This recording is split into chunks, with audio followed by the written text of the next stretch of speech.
Hello, good morning and welcome back to the fish locker out on the boat. The sun has just cracked the horizon. It is set to be half a fine day and I'm going to go and do some fishing on an inshore reef. I might have to adapt what I'm doing as the day goes on. We're just going to take it as it comes. Look at it. Let's go.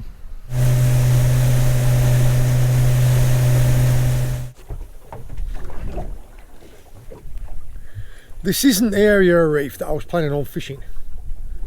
I was just steaming past and there was a couple of gannets diving on there. And the fishing that I'm going to be doing today is quite reactive. It's reacting to what's going on. If I see some bait fish, if I find a tide line, if I see some birds diving. Yeah, that's going to be the type of fishing that I'm doing today.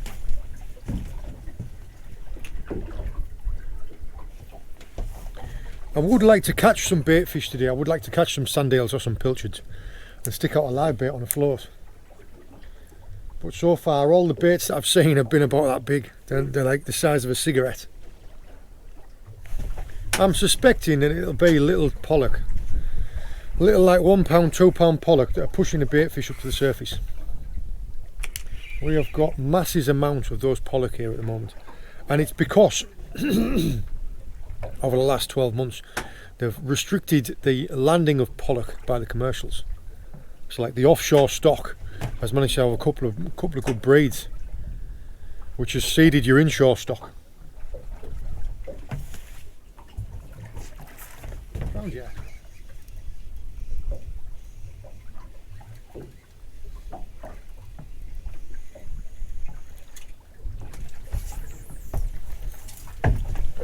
What was I saying? Little tiny baby pollock. Yeah, I suspected what it was. When I was flicking the lure around, I was feeling them snapping at it. You can see there, look, it's just hitting the bottom of this jig.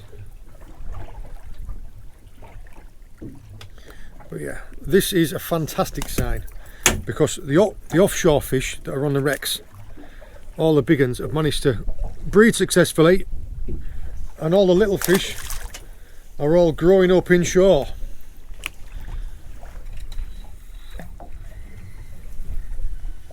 Yeah, we've got masses of them. It'll be fantastic in a year or two when they're all £5. And see them all on sounder. There's about 20 of them in like a little shoal. No, I'm not staying here for that. I'm going to find some bigger ones. Try out another little patch of reef. Yeah, I'm just going to work a bit of a zigzag over little different parts of reef to get to where I'm going. We've got good tide for most of the day and hopefully these conditions should stay the same. Other than a little bit of rain showers that we had this morning as we were steaming out, it should be a half decent day. Wind's going to come southerly in the afternoon, so I'm going to start heading in 2-3 o'clock. I don't know, given the water clarity, whether or not today is going to fall to the soft plastics, the jigs or the live baits. The algal bloom have just started through real thick. The water temperature today is 10.1 degrees. It's just as soon as it breaks 10 and that sun starts coming out, we'll get something called May bloom, which is like a plankton and an algae that just thicks up the water. The water just ends up full of like little cobwebs and it really affects the fish and it puts the fish off. I mean, they're still there, they don't go anywhere, they're just, I don't know whether or not it gets in their gills and it aggravates them, or whether or not it just it reduces the oxygen content of the water, so it makes them go really lethargic. But whatever happens, they don't like it. And you really have to work for the fish. If you can find a patch of clean water, it's usually really good fishing. But it's finding that clean water just because everywhere is full of plankton and algae. The technology of jigging has drastically, like just massively boomed over the last probably 10 years, and it's opened up so much more fishing. Generally like slack water periods or small tides were historically poor lure fishing times, but the I missed you. Like the new breed of jigs and the new breed of jigging rods has really changed the game. Right, where are we going? That direction. Oh. Ah. Well, there is some bait down there. It's going to have to be a decent sized bass or pollock that takes that though. There's a shoal of bait fish. Oh, yes.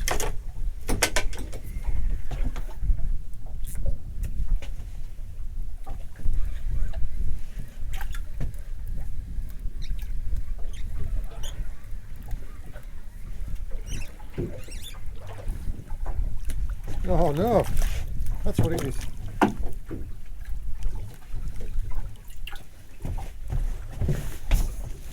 It's just a really tight shoal of small pollock. Well, that explains it.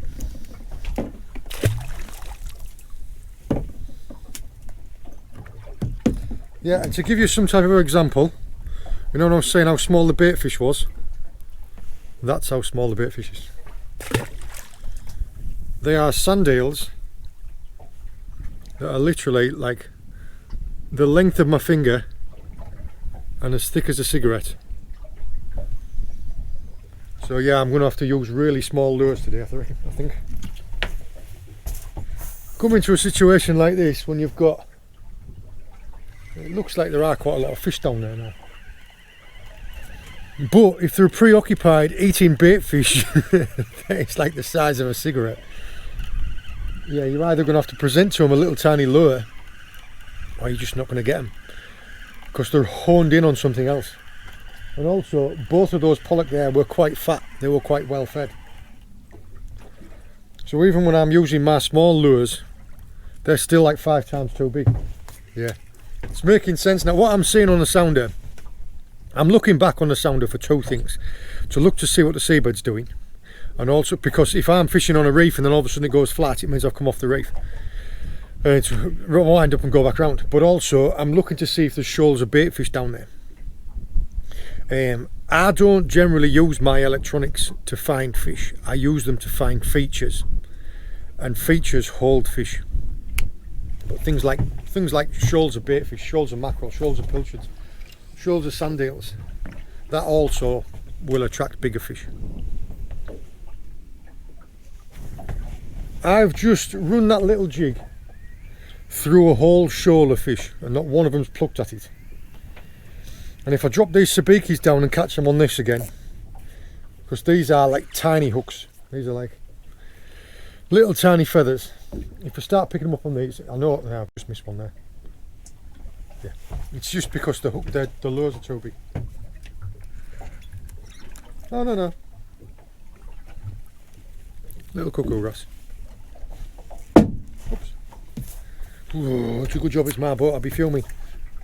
If somebody else did that. Right, I will carry this on for another 10 or 15 minutes. I can see plenty of fish down there, but they're just not having it. I reckon they're preoccupied. So I'm gonna have to find a bigger fish, because all of these fish, like I say, one pound, 2 pound pollock, are all seem to be preoccupied with the smaller stuff. So we either need to find some live baits, some sand eels, some pilchards, some joeys, or we need to find just some bigger fish that are after a bigger bait. I was just bringing this up from the bottom. I just said, oh, let's go. And I just just started reeling this up, and I think a pollock's chest it. What are we looking at? Yeah, it's still in 30 metres of water. It's possible. Oh yeah.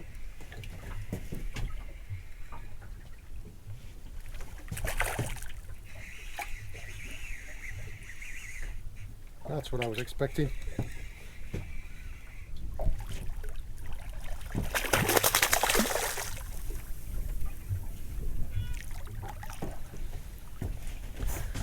That's more like what I was expecting. Like I say, finding a bigger fish, because the bigger fish will take a slightly bigger lure. Yep. It's not a monster, but they're getting better. That was just taking on the mimic speed jig. Back you go, lad. One of the problems you come upon is now I am fishing in 36 metres of water and trying to use one of the little tiny lures, you really struggle to get to the bottom with it because we are drifting now at 0.5 knots. Yeah. We'll persevere for one more little drift of this, and then we'll try some of the inshore stuff.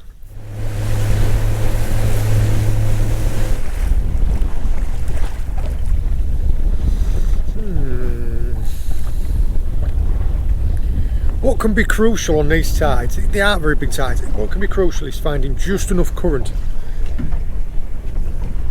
One of the ways you can do that with a little bit of watercraft, I don't know how well you're going to be able to see. If the boat spins round, you might be able to see glassy. I tell you what, there's one there. When you're looking at the water over here, there are stretches of it that have like a different texture to the surface. Like here it's all rippled and then there is like a greasy patch. You do occasionally find tide lines. Those are like little currents where the tide will run or a crease. It's just the same as if you're fishing in a river and you're looking for like a slack eddy. It's watercraft. Looking around at the signs that you're seeing from the surface of the water to try and understand what's going on the seabed. I believe that fish take some of their energy from the water around them. So if you've got like a real slack part of water, fish will lay up in there out of the current. Generally because fish are a little bit lazy, like humans. If they can find an easy way of doing something, they will do. So instead of having to swim constantly against the current, they'll sit down behind a rock, but they'll need current running over the top of them. So yeah, it's finding that fine line. That water is incredibly snotty.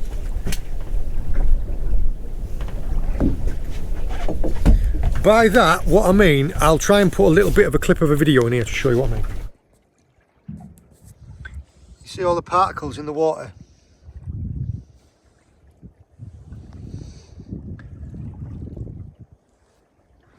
Yeah, like all this, look. That's all the plankton that I was talking about. You know, all the particles in the water are like little cobwebs and the fish do not like it.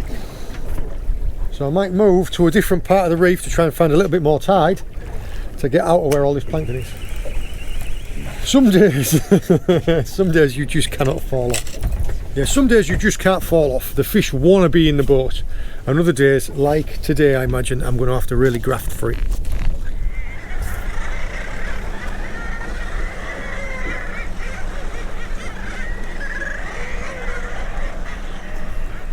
Again, lots of little fish.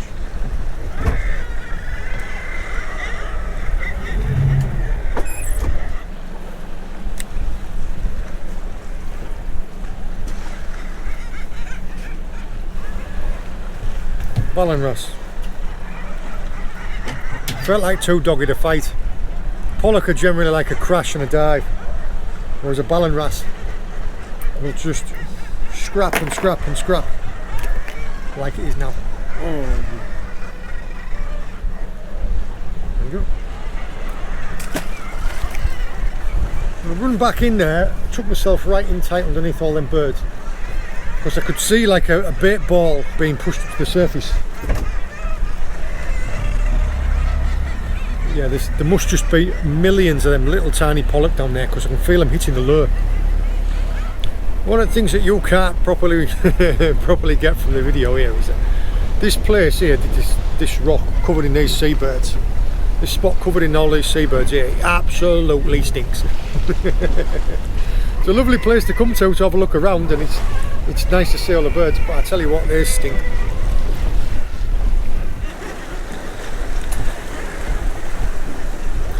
All of those there, all the black and white birds you can see all lined up are guillemots. This really is going to be one of those days we've got fish below us. I can see fish below us on the sounder, and there's just, the water's that thick with plankton that my line's coming up covered in sludge, and the fish just are not moving. They're just not having it. I think we're going to be really lucky if we can pluck one out today. I've tried every colour lure that I have in the box. Dark ones, bright ones, green ones, blue ones, pink ones, yellow ones, everything. And nothing just seems to be wanting, like, they're just not having it. It's going to be one of those days, I think. Well, mate, I mean, even the wrasse, I've been scratching about on the seabed to see if I can't even pluck a wrasse out. And even the wrasse aren't having it, so this plankton really has knocked it on the head. Literally. Tried every colour under the sun for these. Just nothing is plucking them out. Could be one or two things. Like, I mean, today I'm putting it down to the plankton. Just from experience, time of year, what the water quality is like. Yeah, I'm putting it down to the plankton. It's thick with it in here. But also there could be two things that be happening. It could be like an influx of bait fish, being that these fish are just that full because of all the bait around. There is a lot of little tiny sandales around them, and there's these birds, these guillemots, cormorants, all over the place. And I keep seeing them passing through on the sounder. The combination of the two. I think what I'm going to have to do is I'm going to go tight inshore by these rocks here, and I'll have a quick flick about in there, see if I can't pull out a ballon wrasse or see if there's a bass hiding somewhere. Failing that, I'm going to have to go and find some live baits, because I think that we're going to really struggle unless we can find a live bait.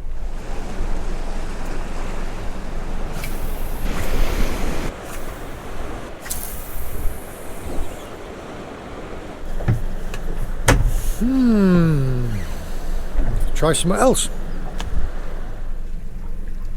Oh yes, that's what I wanted. Yeah, some live lawns like that. Trying to find some live baits now. If I can get myself half a dozen live baits, I stand a chance. Well, at least then I'll have tried everything. I'll have tried soft plastics, jigs and live baits. Yeah. Find 3 or 4 more, we'll be laughing. My live bait rigs are really simple. In fact, the hardest part about it is catching a sort of a live bait. There we go. There we go. That's it.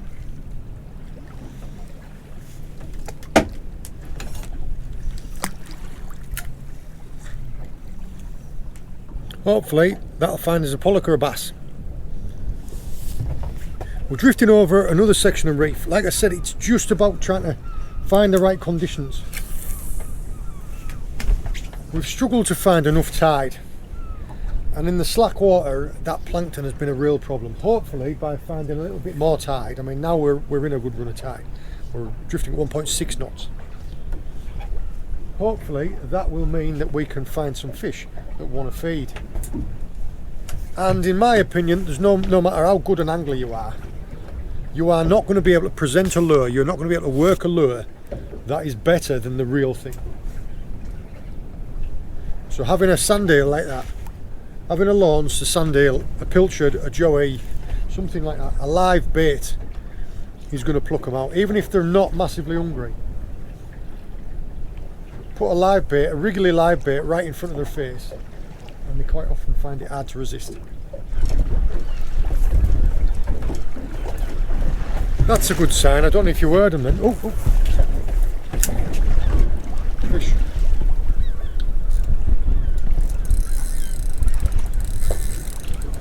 Good fish.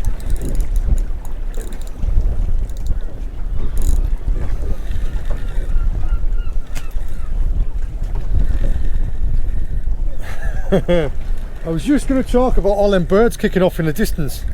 I'm just saying that's a good sign. Just as I turned around, the float bobbed under.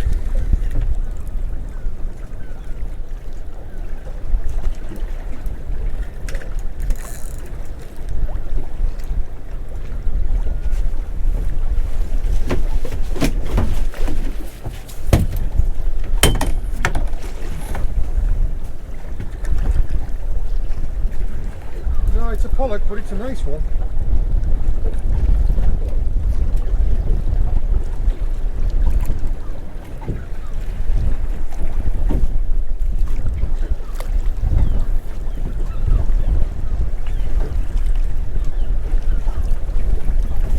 what was I saying about you just have to work around and try and find the right conditions for what you're doing. And what we were doing, we tried the jigs, wasn't working. Tried the soft plastics, wasn't working. So I said, right, well, we have to try a live bait. Tried a live bait, couldn't find the right tide. As soon as we've managed to find the right amount of tide, here's the live bait, and there's the fish. Right in a really sloppy part as well. Yeah, it's not the biggest pollock I've ever had in my life, but I tell you what, it's a nice one. Turn the hook around and then pop it out. There's the hook. Calm down, yo. Just going to drop him inside that live bait tank here while I sort my life out. Splashed me all over my face. Yeah. Really simple rig. Sliding float with a locked in lead.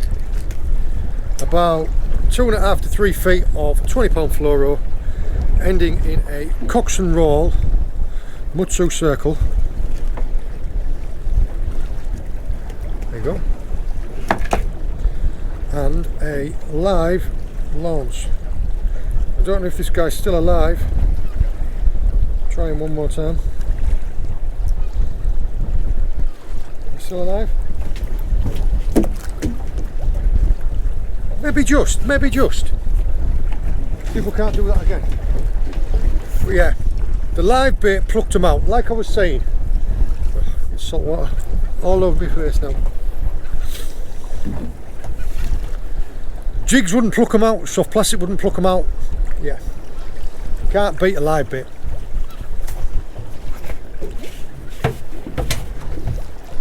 I'll go around that spot again. I'll give that pollock 2 minutes to try and recover in there. And if it won't recover, the hook did go in and nick the corner of one of his gills. It's unfortunate, but sometimes it happens.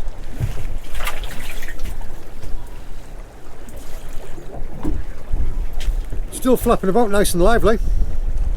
See if he'll go back.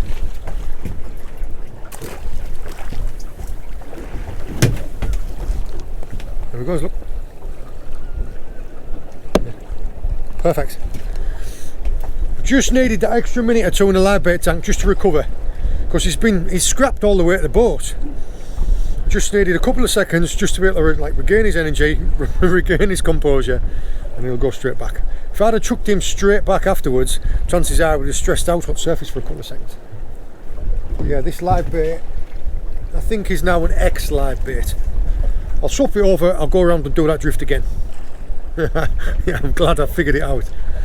It's all just picking the pieces of the puzzle and putting them together to try and find a solution for what's working on the day, because not every day is the same.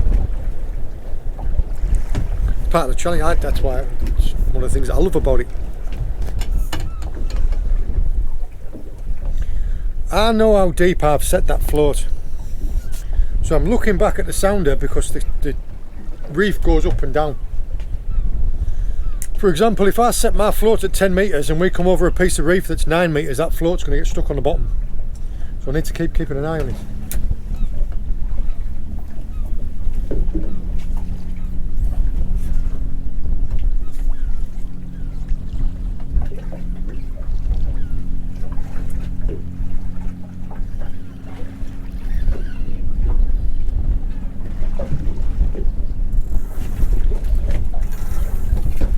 Fish.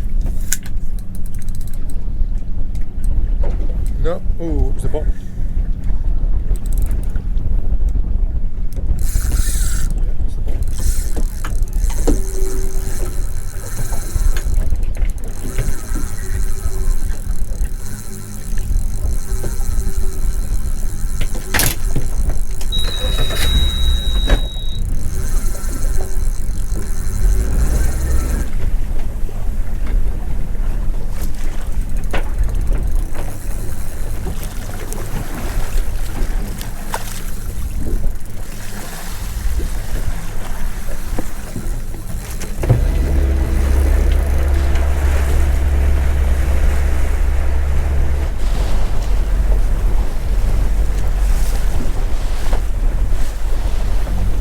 This is exactly what I was talking about while I was watching the sounder.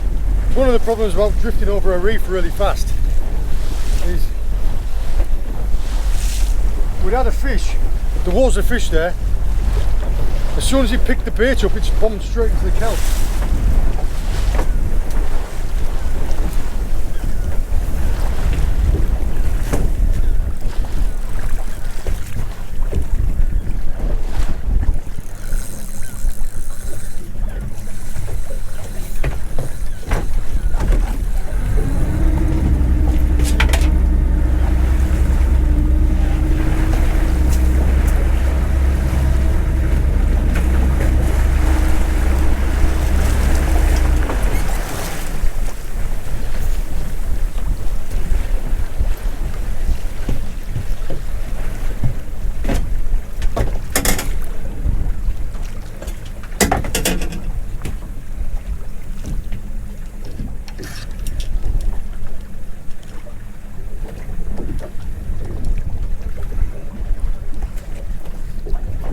Got my hook back, got my float back, that's the main thing. Yeah, screaming through that reef at like 1.7 knots. Screaming through that reef at like 1.7 knots.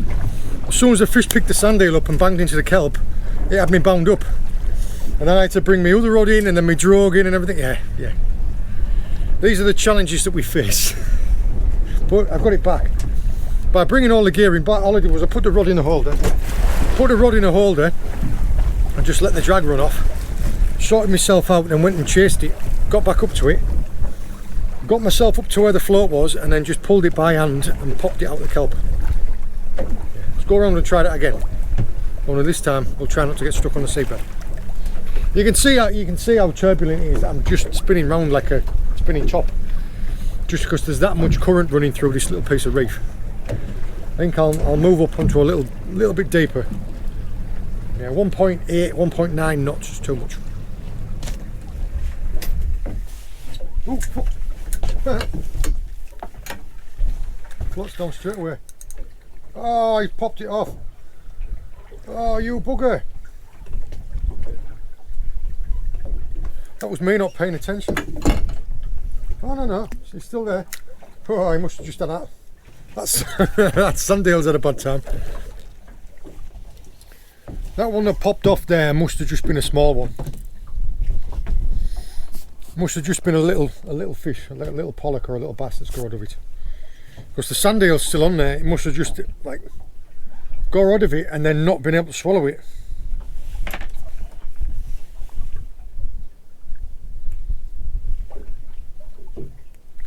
Try a small one again. Come off the edge of a reef now, we're in 40 metres of water. And that float, I don't think it's set deep enough. We are drifting at 1.5 knots now, because we've come to this different part of reef. I'll keep moving round.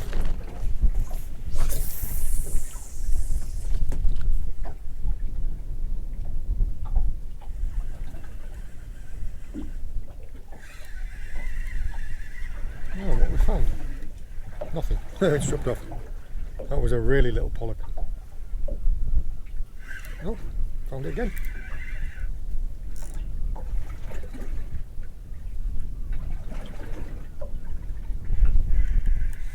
Come on, don't do it. There we go. I was about to get wrapped up in the drogue. Thinking, no, don't do it. Yeah, same as before. There's quite a lot of fish down there, but they're all little ones.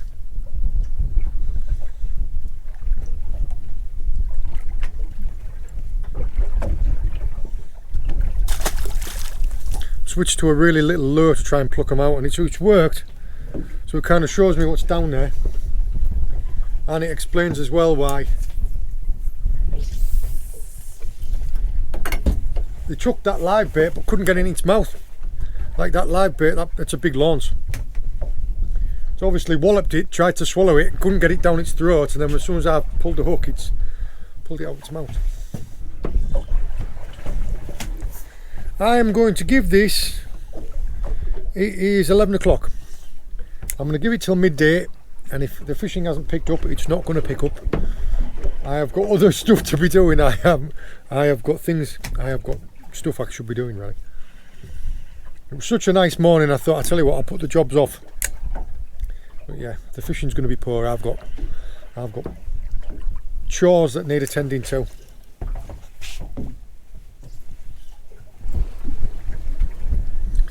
There we go. Swim, swim! 1.1 knots. But the wind has changed direction, so we're now tacking across. This is mightily frustrating. I can see the fish down there.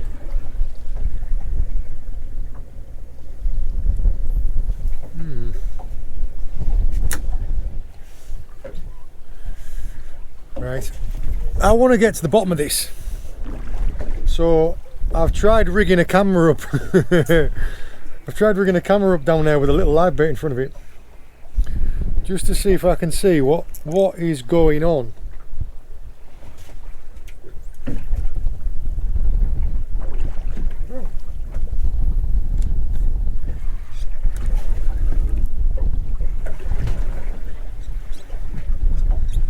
This might be some decent footage, this. Depends if I can keep the fish on. Immediately you can see all the plankton and debris in the water column. Dropped right through some small pollock.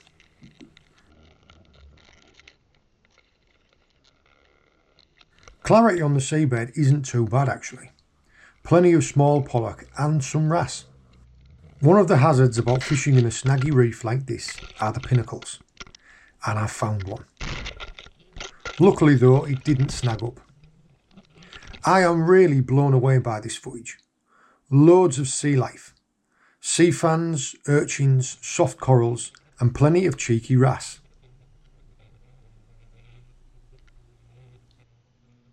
A small pollock takes an interest and loses it just as quickly. So many beautiful soft corals on this reef. A bright blue male cuckoo wrasse gives chase. Now these guys really are fiercely territorial. Blink and you'll miss it. Bam! Pollock 1, live bait 0. Now the fun begins.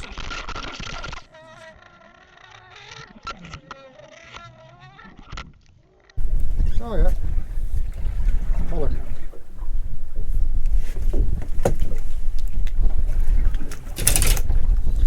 So there are some pollock down there.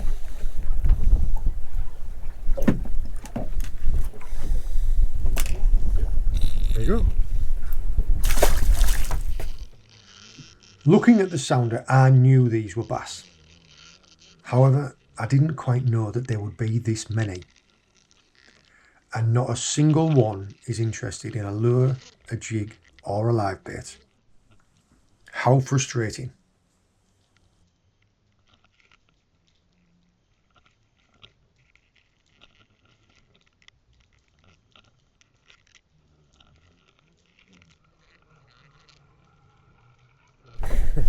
The problem that you face with these cameras is as soon as there's a bit of a knock or a wave or a bumper, or like a fish bangs into it, the camera just gets swung around all over the place. I mean, it is truly remarkable what technology can do now. But yeah, it's hard because I've got to try and imagine what's going on the seabed, and like what's coming up and down and what the currents are doing, and I've got to try and imagine through the rod what's happening to the live bait and to the camera to try and hold it steady. Sometimes it works, sometimes it doesn't. We'll carry this drift on for another 10 minutes, run off the back of the reef, and then I'm going home because I have got a lot of jobs to do. Yeah, I'd kind of pushed everything to the back because the weather was so good, and I was like, yeah, I've got to see. Yeah, I have things I need to be doing. I have work to do. I hope you enjoyed joining me. I hope you found it interesting. All the very best. See you later. If you enjoyed this video, make sure to check out the Fish Locker YouTube channel, where we have hundreds of videos from our adventures just like this one. We upload new videos every Sunday evening, so don't forget to click subscribe and we'll see you on the next one. Let's go.